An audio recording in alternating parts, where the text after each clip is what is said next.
জাতীয় পার্টিকে বাংলাদেশে রাজনীতি করতে দিব না, দিব না, দিব না। আপা গেছে যেই পথে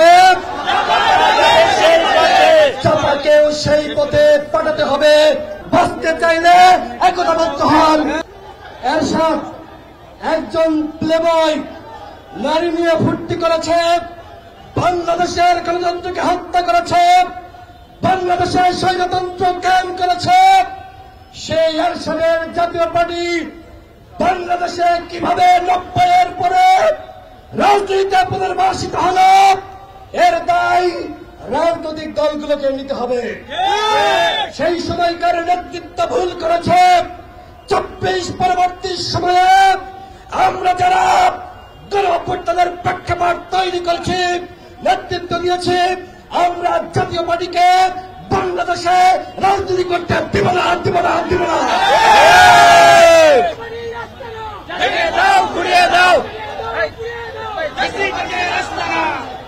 আওয়ামী লীগের যেমনি ভাবে বিদায় হয়েছে, আওয়ামী লীগের সাংগঠনিক কার্যক্রম নিষিদ্ধ হয়েছে, ঠিক একইভাবে জাতীয় পার্টি এবং 14 দলের সাংগঠনিক কার্যক্রম প্রজ্ঞাপন করে নিষিদ্ধ করতে হবে। জাতীয় পার্টি, আওয়ামী লীগ, 14 দল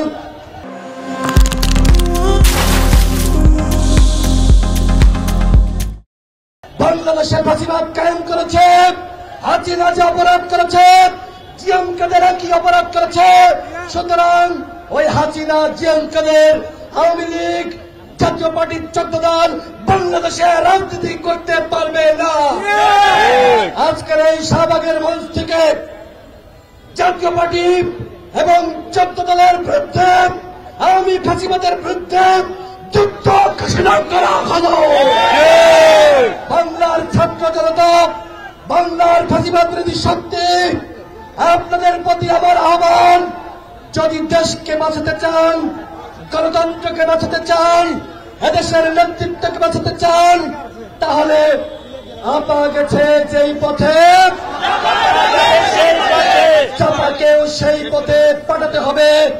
আজকের এই সমাবেশে যে সকল জাতীয় নেতৃবৃন্দ উপস্থিত হয়েছেন, আমরা সবাই হাতে হাত ধরে আমরা যে একতাবদ্ধ হয়েছি, পুরো জাতিকে আমরা দেখাতে চাই। ঠিক একইভাবে বাংলাদেশের জনগণকে বলবো, আপনারা একতাবদ্ধ হন, অন্যথায় আগামীতে আমরা যদি সরকার সবাই মিলে গঠন করি, আমাদেরকে কিন্তু ক্ষমতায় থাকতে দিবে না।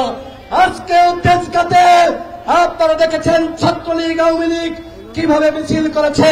ওরা কিন্তু কখনো জাতীয় পার্টির কাঁধে ভার করে, কখনো ফ্যাসিবাদের শক্তি হয়ে এই প্রশাসন, পুলিশ, সচিবালয়ে যারা রয়েছে, ওরা কিন্তু ফিরে আসার চেষ্টা করছে।